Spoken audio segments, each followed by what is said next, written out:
Salam budaya. Ekspedisi Sulawesi Selatan atau dalam bahasa Belanda disebut Zwitserse Expeditie pada tahun 1905 Masehi. Peristiwa ini juga disebut sebagai Perang Bone keempat atau Perang Goa. Dilakukan oleh tentara Hindia Belanda untuk memaksa bagian selatan Sulawesi menandatangani Korte Verklaring atau deklarasi singkat. Menurut beberapa sejarawan, langkah ini merupakan strategi Belanda karena Sulawesi Selatan adalah kunci untuk mengendalikan apa yang dimaksud Timur Besar. Sasaran utama ekspedisi tersebut adalah kerajaan-kerajaan utama di Sulawesi Selatan, dan pada tanggal 14 Juli 1905 Masehi, dalam sebuah surat kepada Gubernur Kroesen, Gubernur Jenderal J.B. van Houts menyatakan niatnya untuk menduduki seluruh Sulawesi Selatan dan memaksa penguasa setempat untuk menandatangani kebijakan perdamaian atau pacificate politik. Namun negosiasi ini berakhir dengan kegagalan. Hingga pada tanggal 15 Oktober 1905, Gubernur Sulawesi Cornelis Alexander Kroesen mengirim sebuah surat pada Raja Goa Immaculao Karenglem Bamparang dan mengundangnya untuk bernegosiasi di ujung pandang. Surat tersebut disertai ultimatum. Namun Immaculao Karenglem Bamparang sebagai Raja Goa pada masa itu mengabaikan ultimatum tersebut yang mengakibatkan pada tanggal 20 Oktober Belanda melakukan serangan. Akibat penolakan tersebut terjadi pertempuran serius. Pos pertahanan kerajaan Goa di Gunung Sari dan Lakiung dipertahankan oleh seorang panglima perang muda. Siapa panglima perang tersebut? Ikuti terus penelusuran kami.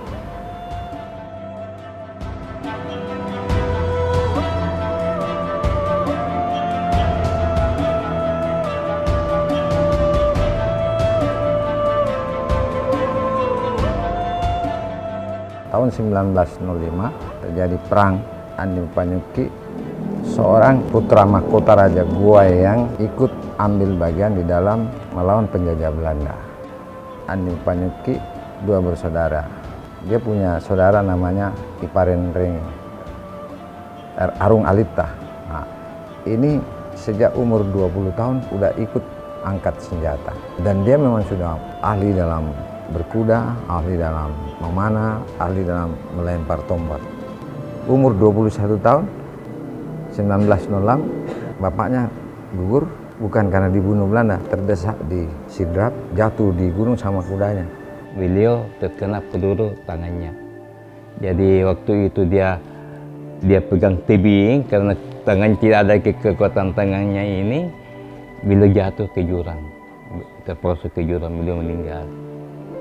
Pengikutnya yang 7 orang itu dari Goa waktu itu, anaknya 2 orang, Pangurisang Karentalu Lita dengan Incik Nai yang di Kosa Karentalu, sepupunya.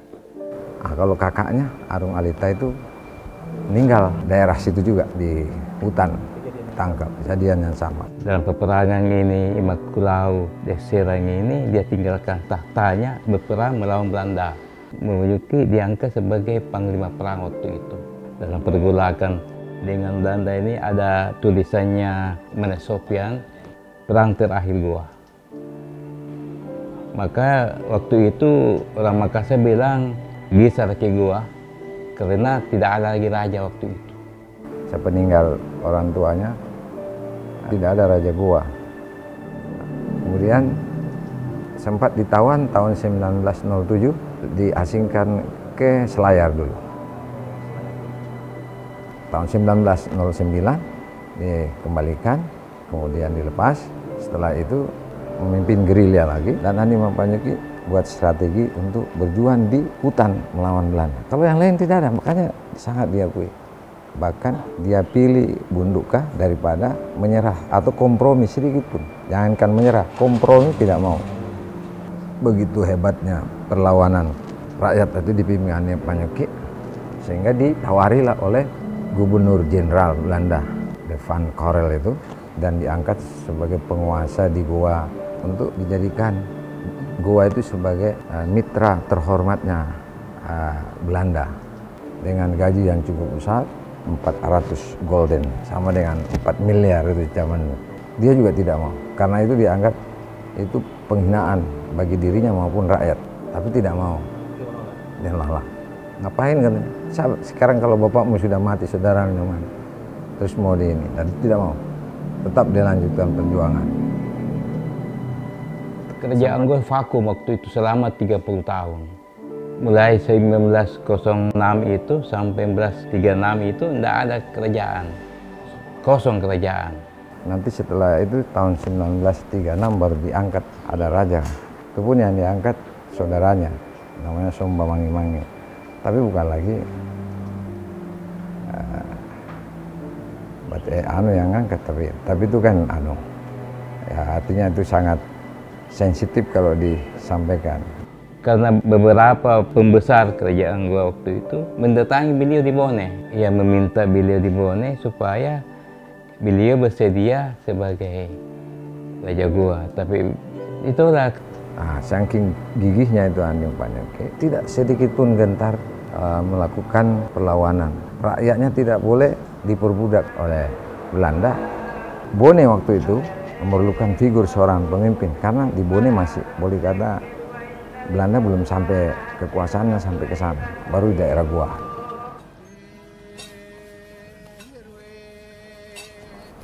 Dibujuklah Andi Mapanyuki oleh adat Pitue, adat 7 namanya, untuk dijadikan seorang raja.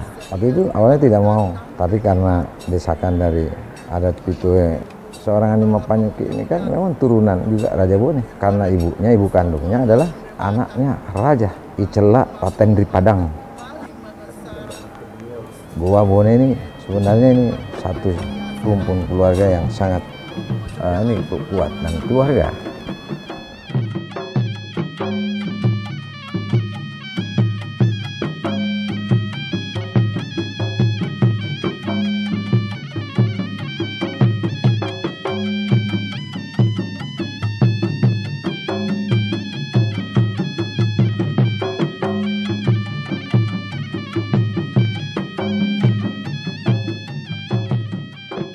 Dia kan diangkat Raja Bone tahun 1931.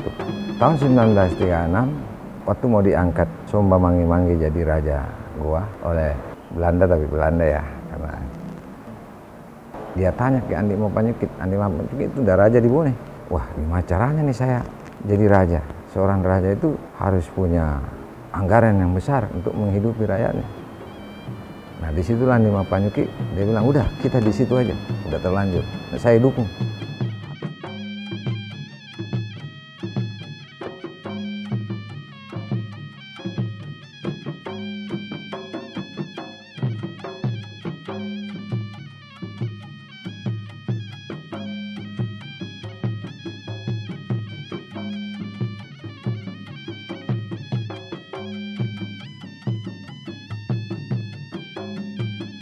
Sebagian hartanya Andi Mapanyuki dari bapaknya langsung itu diserahkan ke pamannya, kan masih saudara kandung antara Andi Makulau dengan Somba Mangi-Mangi. Ayahandanya itu adalah Raja Goa yang ke-34. Ini mengawini salah satu putri dari anak Raja Bone, yaitu Laparendengi Rumpuli Raja Bone yang ke-27 dengan istrinya Ibasik Kejuara Raja Bone yang ke-8. Lahirlah seorang putri namanya Icela Bau Karembenia.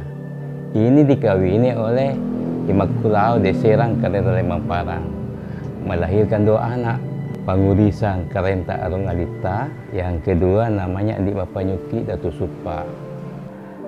Memang waktu itu Andi Mapanyuki yang boleh dikata sentralnya raja waktu itu. Kekuatannya luar biasa Andi Mapanyuki, sangat dihargai oleh seluruh raja. Karena waktunya masa perjuangan tahun 45 itu sudah kemerdekaan.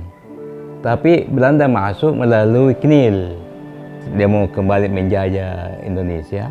Ini memperundahkan lagi Sulawesi Selatan waktu itu.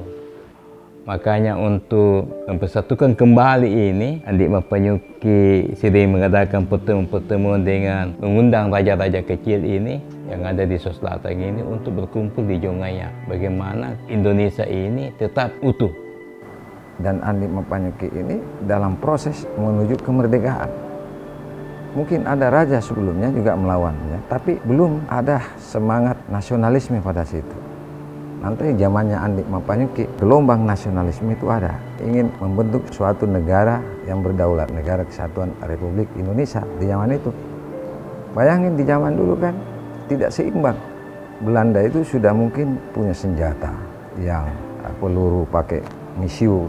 Mungkin kita rampasan aja dan semangat saja, doa saja, ataupun mungkin kemampuan istilahnya pencak silat dulu kan yang itu dulu.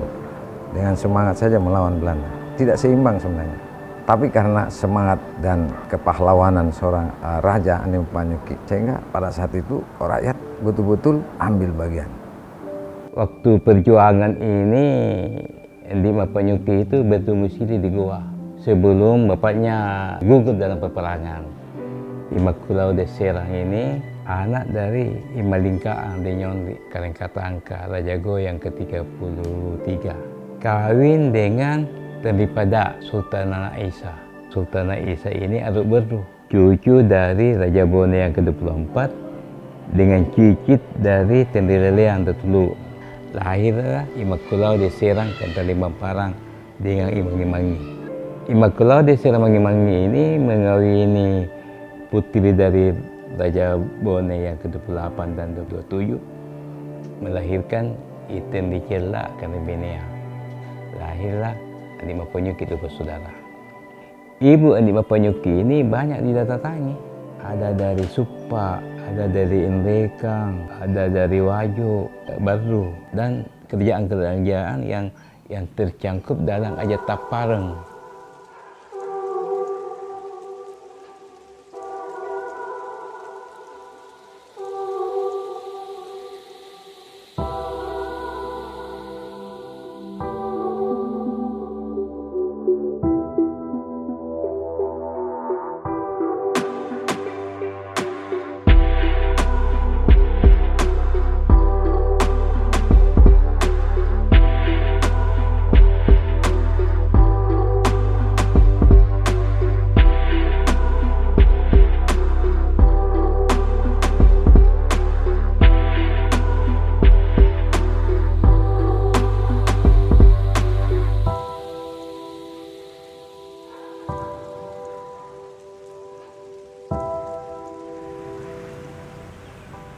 Balak Lompua Jongaya ini yang ada di Jalan Kumala sekarang, di Makassar ini mengatakan Balak Lompua. Tapi kalau dari orang Bugis, Soraja, rumah raja. Rumah ini dibangun oleh Haji Andi Mapanyuki. Setelah pelantikan di Bone, dibangunlah ini rumah. Jadi semua tamu-tamu, baik dari Bone ataupun dari kerajaan-kerajaan lain, diterima di tempat ini kalau dia ada di Makassar. Pada waktu Jepang masuk 9 April 1942, yang pertama-tama didatangi itu Andi Mapanyuki. Di sini dia bertemu. Waktu 8 Desember 1942 itu dilakukan upacara peringatan 1 tahun mendaratnya Jepang di Indonesia di lapangan Mardekaya. Beliau itu diundang, tapi dia agak di depan duduknya, Andi Mapanyuki. Sedangkan Imang-Imangi duduk di barisan belakangnya. Pada waktu Soekarno akan ke Makassar 25 April, dia berkunjung ke sini, diadakanlah pertemuan di lapangan Mardekaya, Maricaya. Dikumpulkan semua rakyat penduduk Makassar, termasuk bangsa-bangsawan dan raja-raja dari Sulawesi Selatan. Pada acara itu, Mitsusita ini menyerahkan bendera merah putih kepada Andi Mapanyuki untuk dikibarkan di lapangan Mardekaya. Itu adalah peristiwa pertama pengibaran bendera merah putih di Indonesia, di Makassar. Soekarno tidak hadir pada waktu itu. Dia sudah menuju ke Kalimantan. Di sinilah perkumpulan juga semua raja-raja dari Sulawesi Selatan.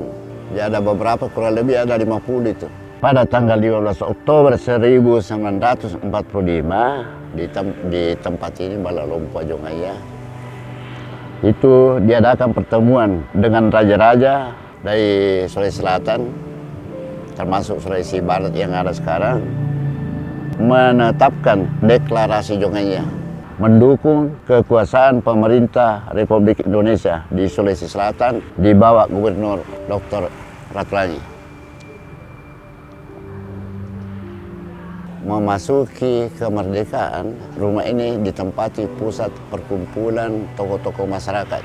Tempat perkumpulannya pejuang-pejuang, salah satu dari Dipang Bajeng, Limbung, dari sini. Masuk kemerdekaan, salah satu anggota BPUPKI itu adalah Andi Mappanyukki sendiri.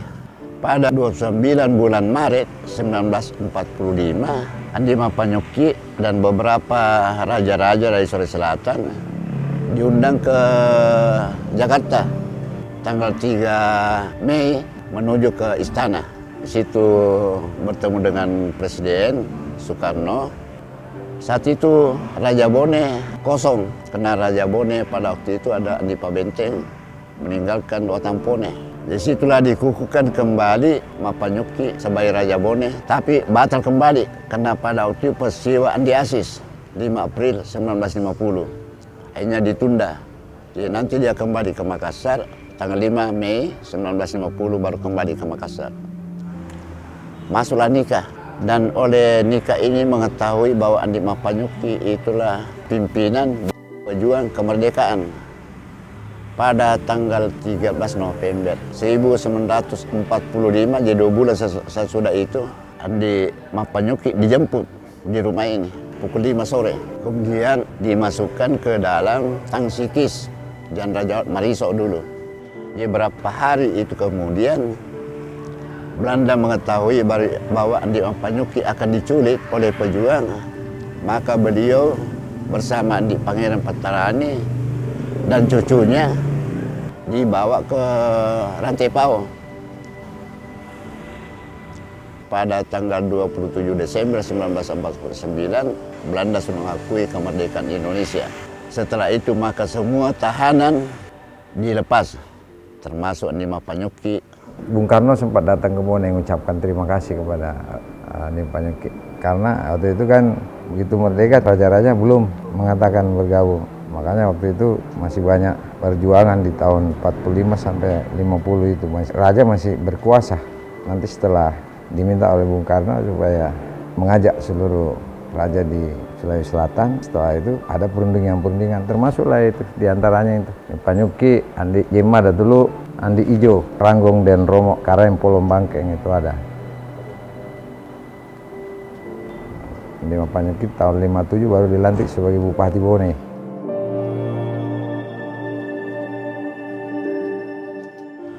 Andi Mappanyukki meninggal pada hari Selasa, 18 April 1967, sesudah waktu sholat subuh di tempat ini. Meninggal di sini. Dimakamkan di makam pahlawan di Panekan lah. Soekarno itu karena nggak sempat datang, Bung Hatta datang ke sini dan beberapa petinggi.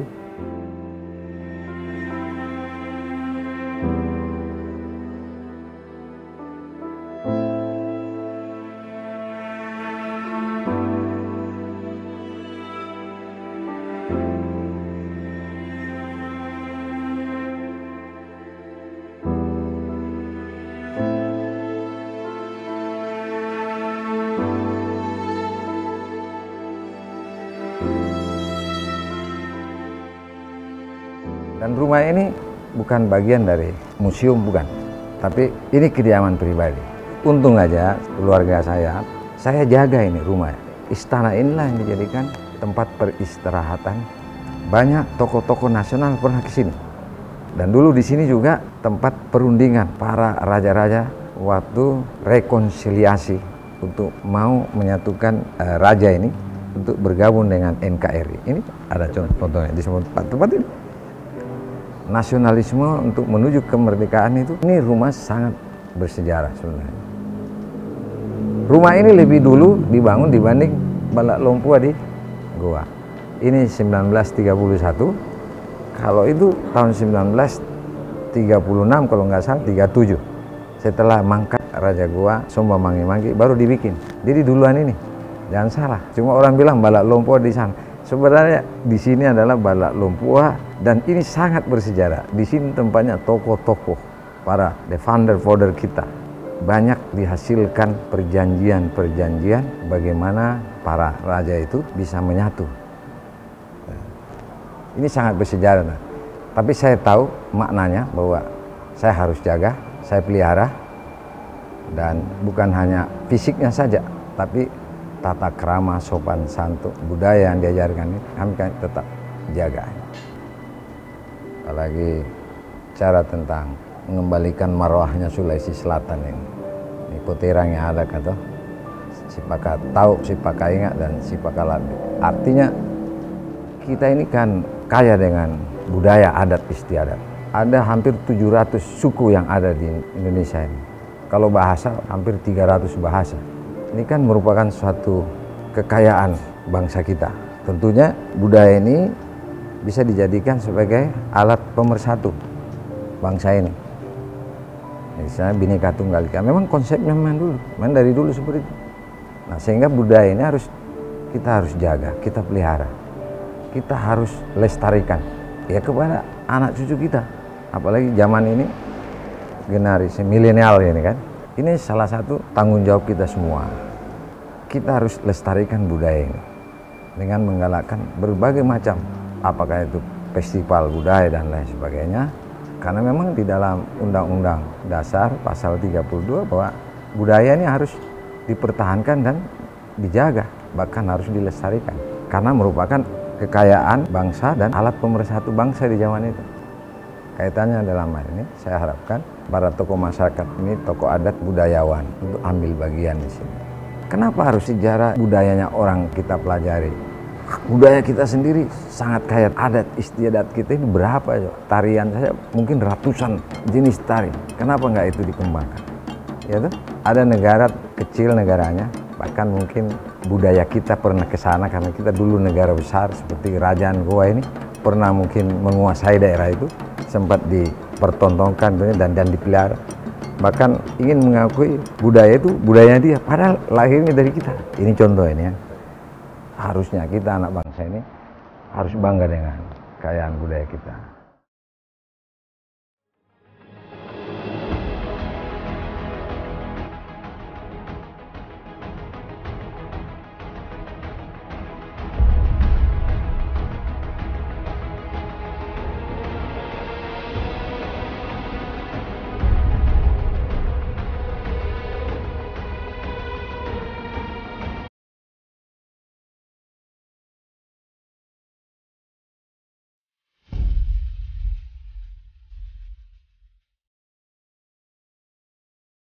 Nah, saya harapkan para budayawan membangkitkan lagi, mengingatkan, mengedukasi lagi pada seluruh anak bangsa. Ini sejarah ini tidak bisa kita dapatkan lagi di zaman sekarang ini. Dan itu bisa memberikan motivasi, kebanggaan bahwa di zaman itu ada perlawanan, perjuangan.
tidak ada negara yang besar tanpa ada pengorbanan oleh para pahlawan.